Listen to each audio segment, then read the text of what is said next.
আসসালামু আলাইকুম। ওয়ালাইকুম আসসালাম। আমি কি আপনাদের সাথে একটু কথা বলতে পারি? অবশ্যই।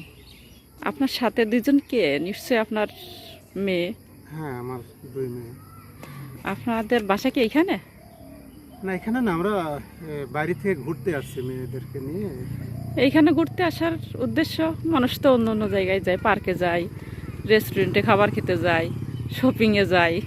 এখানে ঘুরতে আসার উদ্দেশ্য আপনি ঠিকই বলেছেন, বাচ্চাদের একটু বিনোদন দেওয়ার জন্য পার্কে যেমন যাওয়া প্রয়োজন, চিড়িয়াখানায় যেমন যাওয়া প্রয়োজন, রেস্টুরেন্টে যেমন যাওয়া প্রয়োজন, তদ্রূপ স্কুল পড়ুয়া এসব বাচ্চাদেরকে বিভিন্ন বড় বড় শিক্ষা প্রতিষ্ঠানগুলোতেও ঘুরতে নিয়ে যাওয়া আমাদের দরকার।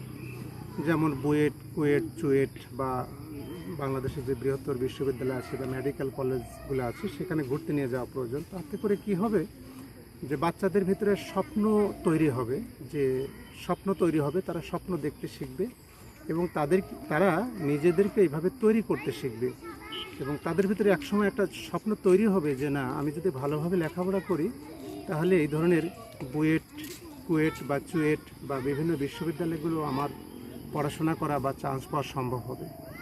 এই জন্য আমার কাছে মনে হয় যে আমিও মাঝে মাঝে নিয়ে যাই বাচ্চাদেরকে, বিভিন্ন চিড়িয়াখানায় হোক বা পার্কেই হোক, রেস্টুরেন্টে নিয়ে যাই। এবং আমার কাছে যেটা মনে হয় যে প্রত্যেক বাবা মায়েরই, বিশেষ করে স্কুল পড়ুয়া ছেলে মেয়েদেরকে এই ধরনের শিক্ষা প্রতিষ্ঠানগুলোতে ঘুরতে নিয়ে যাওয়া খুবই দরকার। তাতে করে তাদের চিত্ত বিনোদন বা অবকাশও যেমন হয় এবং তারা নতুন করে আগামী দিনের স্বপ্ন দেখতে শেখে এবং শুরু করে। আসলে কথাগুলো সত্য।